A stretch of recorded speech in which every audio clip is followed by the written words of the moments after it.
Welcome to Peptide Proof. Today, we're diving straight into epigenetic reprogramming via copper peptide complexes. So here is the core biological problem we face when it comes to skin aging. From age 20 to age 60, there's this progressive, steady decline of naturally occurring GHC-U circulating in your plasma.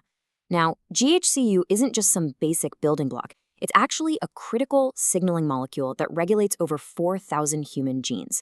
So as these levels drop, we aren't just losing a random peptide, we're experiencing a systemic epigenetic breakdown, which literally means a fundamental loss of our tissue's ability to maintain itself. To put a precise number on this, we're looking at a massive 60% baseline decline. Think about it this way. Your average 20-year-old has about 200 nanograms per milliliter circulating in their blood. By the time they hit 60, that number plummets to roughly 80. But it gets even more complicated than that. While our skin naturally contains copper, our copper-binding proteins actually become way less efficient as we get older. This creates a double deficit in the dermis. You've got progressively less of the GHK peptide, combined with less available copper to actually activate it in the first place. Okay, so what exactly does this active complex do? Well, it really comes down to a tripartite or three-part mechanism of cellular action. First up is matrix remodeling. GHK-Cu stimulates fibroblasts and ramps up a proteoglycan called decrin. Decrin is great because it organizes collagen into this really neat basket weave pattern, completely preventing that fibrotic stiffness you sometimes see with other growth factors. Second, we have antioxidant defense. Instead of just scavenging free radicals directly, it binds to SIRT1, basically triggering the cell to switch on its own internal shielding. And finally, inflammation resolution. It suppresses the NF-kappa B transcription factor, effectively cooling down that chronic, low-grade inflammation we often call inflammaging. Now, the cellular data is absolutely robust, but we hit a pretty fundamental biological roadblock here. It's a trans-epidermal logistics mismatch. See, GHK-Cu is intensely hydrophilic, meaning it absolutely loves water. But your stratum corneum, that outermost layer of your skin, is a highly lipophilic, oil-based barrier. So a molecule that loves water is fundamentally going to struggle to cross a barrier that loves oil. If you just apply naked GHK-Cu, it literally bounces right off. Without specialized vectors, its penetration remains highly limited. And that brings us to the strategic engineering solutions required to actually get this peptide down into the dermis. We're basically looking at three main delivery vectors. The current commercial standard is palmitylation. This means adding a 16-carbon fatty acid chain to create pal-GHK, which dramatically improves that barrier penetration. Next, we have an emerging protocol, liposomal encapsulation. This is where the hydrophilic payload is literally sealed inside a phospholipid vesicle so it can merge directly with cell membranes.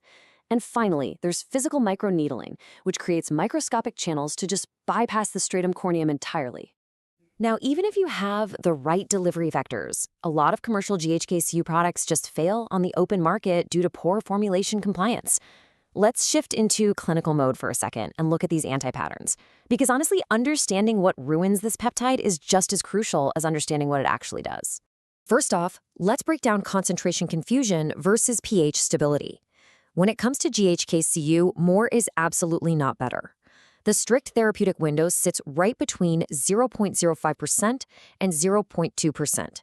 If you push past 1%, you actually reverse the benefits and force the copper into a pro-oxidant state that generates free radicals. Nobody wants that. On the other side, we have pH stability. GHK-Cu absolutely requires a dedicated pH-neutral vehicle. If you layer it with acidic vehicles, things like glycolic acid, salicylic acid, or pure ascorbic acid, you will rapidly degrade the peptide before it ever even reaches your living skin cell. Let's also unpack a couple of industry traps you've probably noticed on the shelves. First is the marketing hype around intensely blue serums. We can just call this the blue color trap. While the natural color of copper ions and water is blue, a pretty pale blue serum tells you exactly nothing about the peptide activity. It might just be heavily diluted. And that leads us directly into the aqueous degradation trap. Pre-mixed water-based solutions actually lose their potency over a matter of just a few months. That is exactly why the advanced pharmaceutical standard is lyophilization, or freeze-drying. Shipping it as a stable dry powder that you activate with a liquid vehicle right before you use it, that's how you ensure maximum potency. So, with formulation understood, let's walk through the operational playbook. First up is prep and isolate. You need to cleanse the skin to remove any residual barriers and ensure a perfectly neutral pH. So again, no acidic toners here. Next is vector deployment, which is applying your activated GHK-Cu or pal-GHK directly to the epidermis for uninterrupted contact. That directly triggers upstream signaling, allowing the peptide to begin matrix remodeling and recalibrate the baseline health of the fibroblasts. And finally, downstream integration, where you deploy your supporting peptides post-absorption. And the clinical endpoint data backing this process is striking. Down at the molecular level, GHK-Cu activates SIRT1 with a binding energy of negative 6.1 kilocalories per mole. That is a massive binding affinity, totally comparable to many pharmaceutical drugs. In targeted delivery studies, we're seeing a full 7 days of continuous therapeutic release, resulting in thick, highly organized collagen bundles. Systemically, wound healing trials prove significant increases in tissue repair, scaling perfectly at a dosing threshold of 0.2 to 2.0 milligrams per kilogram. So how does this actually fit into a broader routine? Well, GHK-Cu acts as your foundational upstream signal. Because it recalibrates your overarching fibroblast health and defends against oxidative stress, it's building an optimized cellular foundation. Crucially, it doesn't compete with downstream modulators. You can absolutely still use neurotransmitter inhibitors like arginine for expression lines, or matrikines like Matrixil for targeted collagen production. GHK-Cu simply optimizes the cellular machinery that those other peptides completely rely on. Just briefly, let's look at where clinical formulation is heading. The next generation is moving way beyond simple aqueous solutions toward active conjugated delivery systems. Recent studies detail the creation of a hybrid molecule that directly conjugates GHK with hyaluronic acid.